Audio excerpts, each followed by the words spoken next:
It's not often that a team voluntarily leaves a power conference. In fact, most times a team leaves a power conference, it's because that power conference ceases to exist. Look at the Big East and Southwest.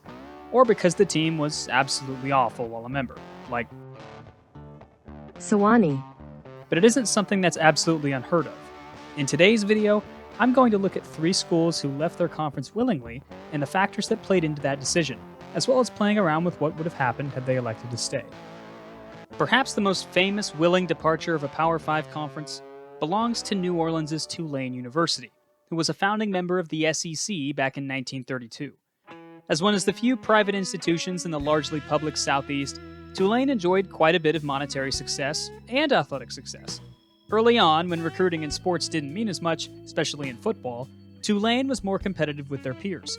But this type of early standing was bound to collapse eventually, especially once college football started to become more important to schools and more important to Southerners in general. Their last SEC football championship came in 1949, as the Green Wave went 7-2-1. It was the last time until they left the SEC that they would even post a winning record in conference. In fact, Tulane was so front-heavy in the conference that their gap between major bowls, the 1939 Sugar Bowl and the 2022 Cotton Bowl, lasted 83 years.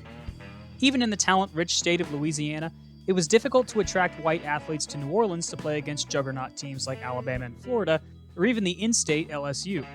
I say white athletes because up until 1965 and 1966, no black athletes at all played in sports for the SEC. And coincidentally, that was the same year that Tulane left, although their departure has nothing to do with integration. It has everything to do with education and money.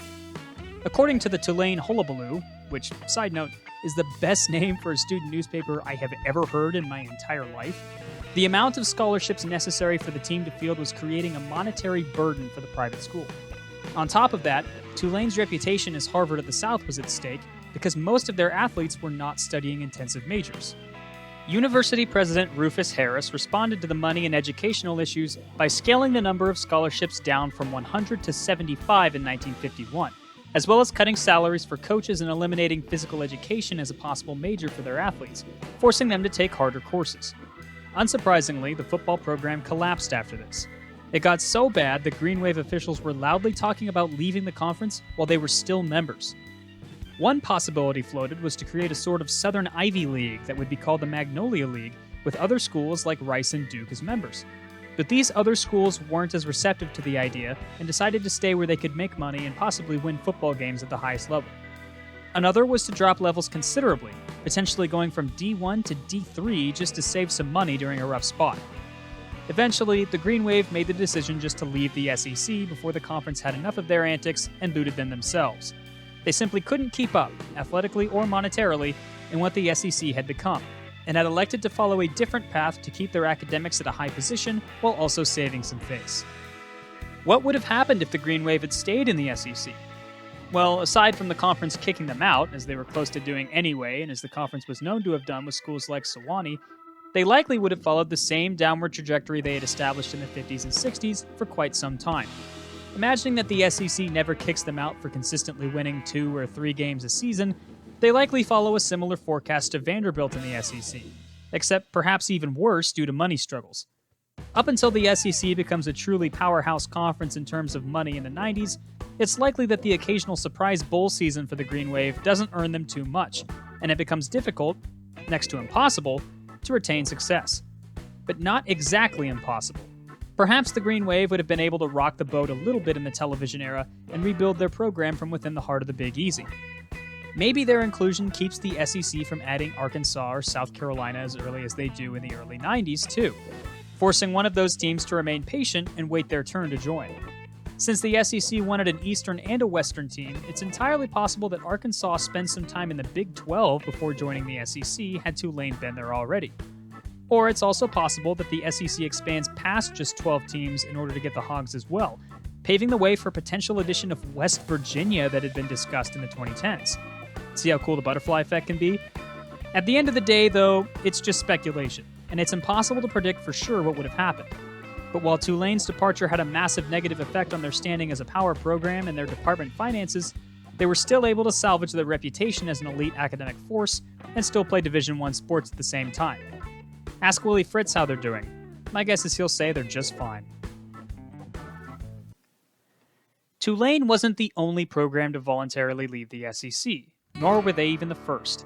But while they kept their regrets largely private and associated with money, one team loudly proclaimed their anger when they left, and then they begged to be let back in, only the door had already been shut behind them. I'm of course talking about Georgia Tech. The Jackets had done some damage in the Southeast, especially on the gridiron where conference decisions were made even as far back as the 60s.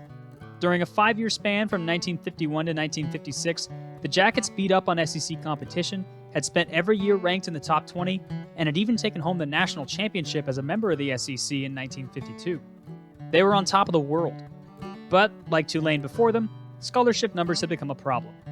According to the Atlanta Journal-Constitution, the Yellow Jackets' 1964 Declaration of Independence from the SEC had everything to do with something called the 140 Rule.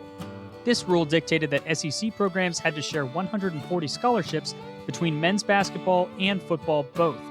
Bobby Dodd, the head coach of the Yellow Jackets, smelled a rat and loudly proclaimed that he believed SEC teams were fudging numbers and cheating the system to clear scholarships for better players. He believed that teams would cut players and rescind their scholarships if they were not performing and give them to another, more promising recruit, something uncommon in the 50s and 60s.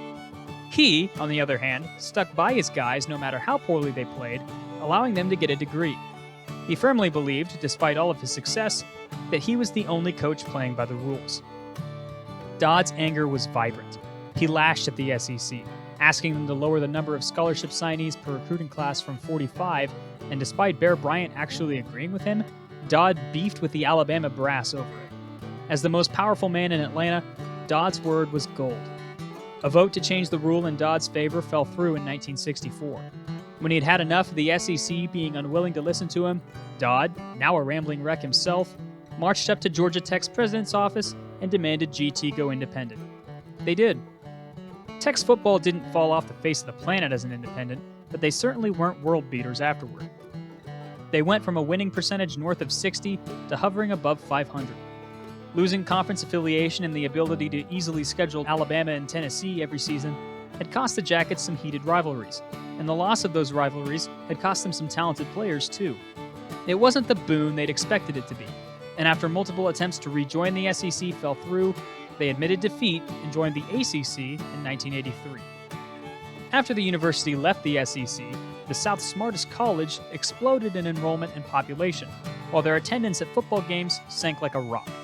If they had stayed in the SEC, even without a phenomenal program, it's entirely likely that the Yellow Jackets would have had one of, if not the best home field environments in the SEC. Their football likely would have stayed the course Bobby Dodd had established for them too, had he simmered quietly over the 140 rule instead of leading a crusade against it. Perhaps the Jackets would have won a few more national championships and expanded their brand into being one of the SEC's elite, even long after Coach Dodd retired. Their location in Atlanta would be unique for the modern-day SEC too, since a majority of college towns in the conference are, well, just overgrown college towns, and not major metropolitan areas like Atlanta is. So what's the good word on the Jackets? Leaving the SEC was clearly a mistake, one that the Yellow Jackets have had close to 60 years to reconcile with themselves for, but academically they align better with Boston College and Duke in the ACC than Alabama and Georgia in the SEC. But at the end of the day, a what if is just that. A what if. Georgia Tech staying in the SEC has an equal likelihood of letting Idaho become Alabama as it does Georgia Tech becoming an SEC power. Neither of those things happen, so their likelihood is a confirmed 0%. But it's fun to think about what could have been sometimes, especially on a cold November afternoon, fueled by clean old-fashioned hate. But there's one team that maybe has had it the worst. They have 7 Power 5 conference championships, a Heisman winner, and 2 national championships under their belt. They're the team of one of America's largest cities, and they're currently playing in the non-scholarship Division III. That's the fate of the University of Chicago Maroons, who take the cake in terms of distance fallen from backing out of a conference. A charter member of the Big Ten back when it was called the Intercollegiate Conference of Faculty Representatives in 1896, the Maroons established their football dominance early under legendary coach Amos Alonzo Stagg, winning a conference championship in their 3rd year and quietly winning 7 total during their runtime in the conference while having 4 undefeated seasons.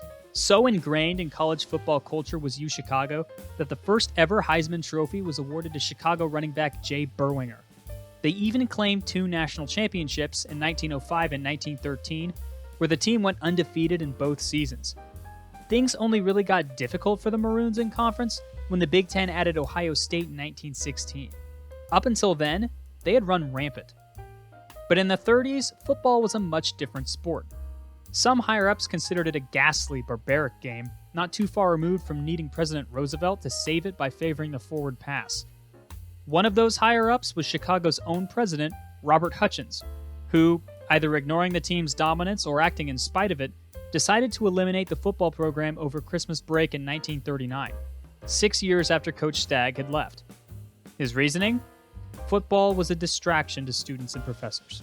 According to a 2011 article written by Joshua Williams of Bleacher Report, he didn't act without warning. Prior to the elimination of Chicago's football program, he had eliminated physical education as a major, the gateway for many players to join the football program. The article even claims that Hutchins forced Stagg into retirement in 1932 and prevented his replacement, Clark Shaughnessy, from recruiting players.